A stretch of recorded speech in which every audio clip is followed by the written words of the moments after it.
आज हम स्टार्ट करने जा रहे हैं अपने इम्पोर्टेंट क्वेश्चंस। अपना ये जो चैप्टर हमने अभी पढ़ा है डिफरेंशिएशन का, तो क्वेश्चंस प्रैक्टिस के लिए तो करने ही होंगे हमें। तो वो प्रैक्टिस के लिए हम कुछ अच्छे अच्छे क्वेश्चंस उठा के लाए हैं, उनको आज हम देखते हैं कि कैसे करना है, क्या करना है। ठीक है, तो सबसे पहला क्वेश्चन अपने पास कि find dy by d x. dy by d x हमें फाइंड करना है अगर if y is equal to cos inverse 4x cube minus 3x। y दे दिया हमें 4x क्यूब माइनस 3x के। ठीक है, उसके बाद इसने कुछ कंडीशन लगा दी। दो कंडीशन है, मतलब दो क्वेश्चन है ये अलग अलग। पहला क्वेश्चन ये बोलता कि x जो है ना 1/2 से 1 के बीच में लाई करना चाहिए, और दूसरा क्वेश्चन बोल रहा है कि x जो है -1 से -1/2 के बीच में लाई करना चाहिए। ठीक है, तो देखते हैं, पहले हम इसको सोल्व करेंगे। तो इसको सोल्व करने से पहले हम एक बार इसको तो देख ले कि इसको किस राह तक हम लेके जा सकते हैं। हमारे पास क्या है अभी कि y is equal to cos inverse 4x cube minus 3x, है ना। अब देखो, ये ऐसा क्वेश्चन हमने पहले भी किया था। अगर x की जगह हम कोस थीटा रख दें तो 4 cos cube theta minus 3 cos theta, cos 3 theta का फॉर्मूला होता है। तो हम इसको लिख देंगे कि y is equal to cos inverse, है ना, पहले रख तो दें कि put cos theta is equal to x, या x is equal to cos theta लिखना चाहिए था हमें, लेकिन वो कोस थीटा पहले लिखा गया। कोई बात नहीं, इसका कोई फर्क नहीं पड़ता। ठीक है, तो cos theta is equal to x, यहाँ पे लिख देंगे हम 4x की जगह कोस क्यूब थीटा माइनस 3x की जगह कोस थीटा भी बन गया। तो ये y is equal to cos inverse, अब 4 cos cube minus 3 cos theta cos 3 theta. अब देखो, कोस इनवर्स से कोस को खत्म तो कर दें, लेकिन उसके लिए इस 3 थीटा को कोस इनवर्स की प्रिंसिपल वैल्यू ब्रांच में लाई करना चाहिए, तभी ये कोस इनवर्स से कोस खत्म होगा। ठीक है, तो हम पहला केस उठाते हैं, केस 1। ठीक है, ए है अपने पास भाई, अपना x जो है वो 1/2 से 1 के बीच में लाई कर रहा है। अब हमें ये पता कि x क्या है, अपना x है अपना कोस थीटा, तो हम ये बोल सकते हैं कि अपना कोस थीटा जो है वो 1/2 से 1 के बीच में लाई कर रहा है। अब देखो, ये बात मैंने आप लोगों को पहले बताई थी कि कोस थीटा एक कैसा फंक्शन है, डिक्रीजिंग फंक्शन है। हालांकि इंक्रीजिंग फंक्शन डिक्रीजिंग फंक्शन हमने अभी नहीं पढ़े हैं, इसलिए आप लोग इस चीज को भूल जाओ कि ये डिक्रीजिंग इंक्रीजिंग क्या है। ठीक है, जब पढ़ोगे तब पता लग जाएगा। तो डिक्रीजिंग फंक्शन की बात ये थी कि जब भी इसका ये कोस थीटा का ये जो इनवर्स है हम खत्म करते हैं, मतलब कोस को खत्म करेंगे। खत्म कैसे करेंगे कि कोस इनवर्स कोस इनवर्स कोस इनवर्स, तीनों जगह कोस इनवर्स लगाएंगे, है ना, तभी खत्म होता है। तो जब भी ऐसे इनवर्स लगाते हैं तो आगे वाला पीछे, पीछे वाला आगे आ जाता है। किस तरह से, मतलब ये निशान चेंज हो जाते हैं। या फिर दूसरा हम ये भी बोल सकते हैं कि आप लोग इतना फोकस ना भी करो इस बात पे कि इंक्रीजिंग डिक्रीजिंग पे, तो एक काम करो, हम ये कोस इनवर्स लिख लें 1/2। ये क्या है, कोस इनवर्स कोस थीटा, और ये क्या है, कोस इनवर्स 1। ठीक है, हर जगह मैंने कोस इनवर्स कर दिया।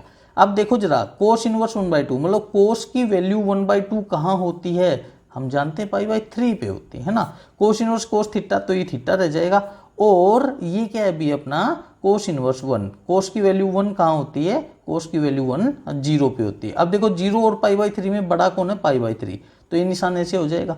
ठीक है, चेंज हो गए ना, ये सिंबल चेंज हो गए ग्रेटर और लेस वाले, यही मैं बोलना चाह रहा था। अच्छा, तो थीटा अपना कहाँ से कहाँ आ गया, हम ऐसे बोल सकते हैं कि थीटा अपना 0 से π/3 में आ गया। लेकिन हमें कौन चाहिए, 3 थीटा। हमें क्या चाहिए, 3 थीटा कहाँ से कहाँ होगा। तो मैं इसको भी 3 से मल्टीप्लाई कर दूं, इसको भी और इसको भी, ये खत्म हो जाएगा। तो 3 × 0 0, तो 3 थीटा हमारा 0 से लेके पाई के बीच में आ गया। अब ये देखो, क्या कोस इनवर्स की प्रिंसिपल वैल्यू ब्रांच 0 से पाई होती है, हाँ होती है। हमें पता है कि कोस थीटा की प्रिंसिपल वैल्यू ब्रांच ये वाली होती है 0 से पाई, कोस इनवर्स थीटा की, है ना, 0 से पाई। और ये भी तो 0 से पाई ही आया है, बल्कि ये प्रिंसिपल वैल्यू ब्रांच तो क्लोज इंटरवल में होती है और ये तो ओपन में ही रह गया है। तो हम क्या बोलेंगे, कोस इनवर्स से कोस को खत्म कर देंगे कि y is equal to 3 theta. तो हम लिखेंगे कि y इज इक्वल टू 3, और थीटा क्या होगा भी, कोस को उधर लेके जाएंगे तो कोस इनवर्स x, तो y is equal to 3 cos inverse x। तो डिफ्रेंशिएशन करेंगे तो dy by d x is equal to 3, और कोस का होता है -1/√1 माइनस एक्स स्क्वायर। तो हम लिख देंगे इसको dy by d x is equal to -3/√1 1 minus x square under the root by. ये अपना डिफ्रेंशिएशन हो गया, सिर्फ ए पार्ट का हुआ ये, ठीक है। अभी बी और सोल्व करेंगे हम आगे। देखो बी सोल्व करेंगे तो भी इतना पोर्शन तो अपना सेम रहना है ना, ये वाली चीज तो अपनी सेम रहनी है यहाँ तक है ना, ये वाली चीज तो सेम रहनी है भाई अपनी, कोस इनवर्स कोस 3 थीटा तक। तो इस पर दोबारा मेहनत ना करके हम सीधा सीधा लिख लेंगे, ठीक है। चलो देखते हैं। हाँ, तो इसके पार्ट ए में हमने इतना जान लिया था कि y is equal to cos inverse cos 3 theta, यहाँ तक हमें मिल गया था, और x हमने कोस थीटा रखा था। अब देखो इसने बोला कि x जो है -1 से -1/2 के बीच में लाइक कर रहा है ना।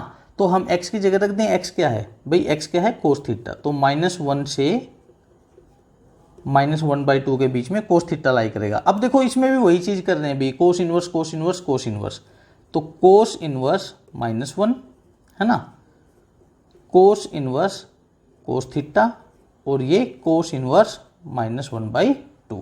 अगर आप ये सिंबल ना भी लगाओ तो ठीक रहेगा, क्योंकि हमें पता है कि सिंबल तो ये चेंज होने ही है ना। अब देखो कि कोस की वैल्यू -1 कहाँ होती है, कोस की वैल्यू -1 कहाँ होती है।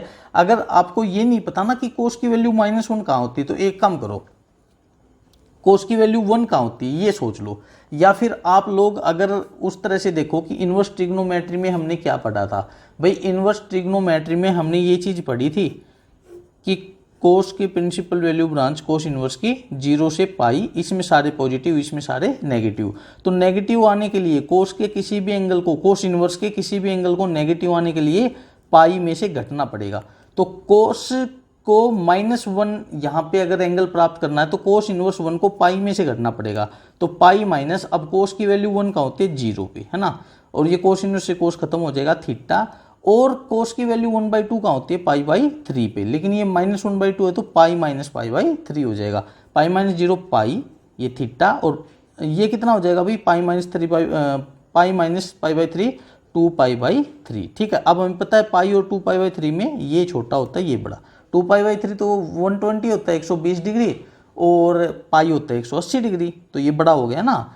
लेकिन हमें क्या चाहिए, हमें तो 3 थीटा चाहिए ना भाई, 3 थीटा क्या होगा, तो मैं 3 से और 3 से मल्टीप्लाई कर दूं, तो ये क्या मिल गया हमें, ये 3 थीटा जो है, अब देखो ये छोटा है ना 2 पाई, और ये क्या है भाई 3 पाई, ठीक है। तो 3 थीटा कहाँ से कहाँ आया हमारा, 2 पाई से 3 पाई।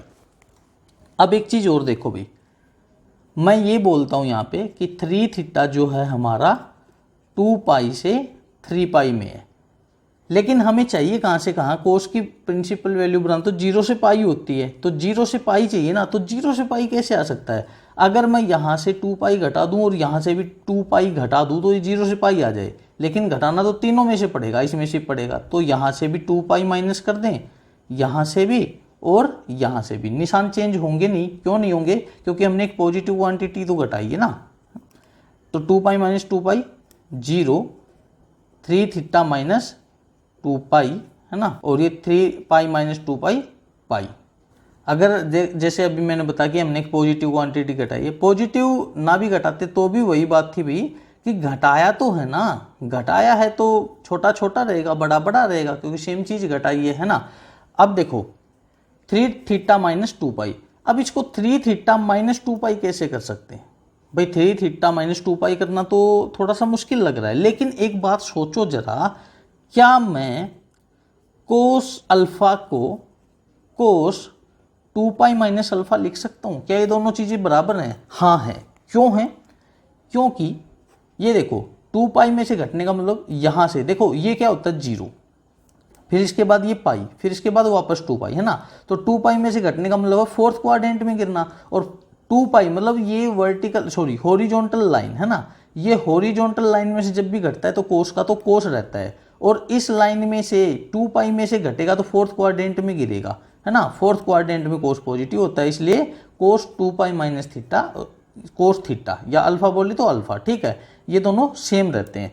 तो हम इसको ऐसे लिख सकते हैं कि y is equal to cos inverse cos 3 theta को 2 पाई माइनस 3 थीटा लिख सकते हैं, हाँ लिख लिया, लेकिन सर यहाँ पे तो 3 थीटा माइनस 2 पाई है, आपने तो उल्टा कर दिया, भाई उल्टा करना पड़ेगा, इस उल्टे को अब सीधा करेंगे, कैसे, जैसे मैंने ये लिखा कोस 2 पाई माइनस 3 थीटा।